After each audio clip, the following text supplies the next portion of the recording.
आज हम लोग 134 रफीक नगर में हैं और यहाँ का सबसे बड़ा मुद्दा जो हम लोगों ने देखा, लोगों से बातचीत हुई कि 10 साल के बच्चे नशा के जो है घेरे में घुस जा रहे हैं, फंस जा रहे हैं। कुछ ऐसे लोग जो चाहते हैं कि पढ़ाई लिखाई छोड़ करके गलत चीजों में बच्चे चले जाए।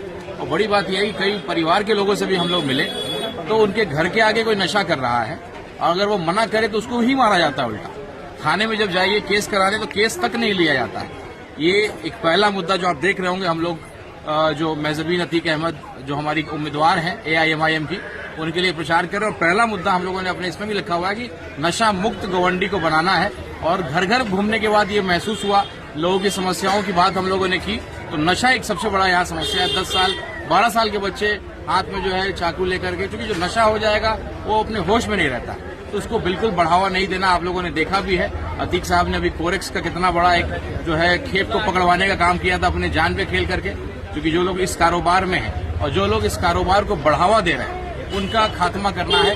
बहुत सारे लोग जिनके ऊपर अत्याचार हुआ, उनके दरवाजे पे, उनके गलियों में जा करके नशा करके उल्टा सीधा काम करके और कुछ बोलो तो उल्टा उन्हीं को मारते हैं। तो ऐसी बहुत सारी बातें हम लोग के सामने आई और निश्चित रूप से जो गुस्सा था आपके अंदर, अब जो है 15 तारीख को वो गुस्से को बटन में जो है हमें तब्दील करना है। 6 नंबर के बटन पतंग के निशान पे 134 नंबर में जिताना ही नहीं है, ऐतिहासिक जीत। जो विधानसभा में थोड़े से हम लोग रह गए थे, अतीक साहब रह गए थे, पतंग रह गया था, AIMIM रह गया था, बैरिस्टर असदुद्दीन ओवैसी साहब सबके दिलों में है। मैं कई कार्यालयों में गया, मैं समाजवादी पार्टी के भी कार्यालय में, आम आदमी पार्टी, सब जगह दुआ सलाम हुआ तो लोगों ने इशारा यही किया कि दिल में पतंग है, ओवैसी साहब है, कुछ मजबूरियां हैं, कुछ पारिवारिक चीजें, लेकिन जब बटन दबेगा तो वो पतंग के निशान पे ही दबेगा और ये इलाका 134 को नशा मुक्त करेंगे। और जो इस यहाँ की जो मूलभूत समस्याएं हैं, नाली की समस्या, सड़कों की समस्या, स्वास्थ्य व्यवस्था यहाँ बिल्कुल नहीं है, उन सारी समस्याओं को हम लोग दूर करेंगे। एक पढ़े लिखे उम्मीदवार जो एक शिक्षिका रही हैं मेजबीन अतीक अहमद, अतीक साहब किसके सुख दुख में खड़े नहीं रहे हैं। आप बिहार के हों, यूपी के हों, यहाँ के इस इलाके के हों, कोई व्यक्ति केवल फोन कर दे, वो व्यक्ति जाकर के उसके लिए रात को जो है खड़ा रहता है। तो ऐसे आदमी को, पढ़े लिखे आदमी को हम लोग मौका देंगे।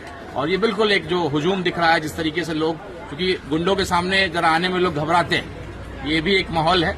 और गुंडा कौन है वो आप बेहतर जानते हैं। और इन गुंडों की दुकानदारी को बंद करना है, नशा के दुकानदारी को बंद करना है और एक खूबसूरत और एक नशा मुक्त गवंडी हम लोग को बनाना है। और पतंग के निशान 6 नंबर पे सारा गुस्सा, सारा जो आपने जो तकलीफ झेला है, उस गुस्से को जो जोर से 6 नंबर के बटन को हम लोग 15 तारीख को दबाएंगे।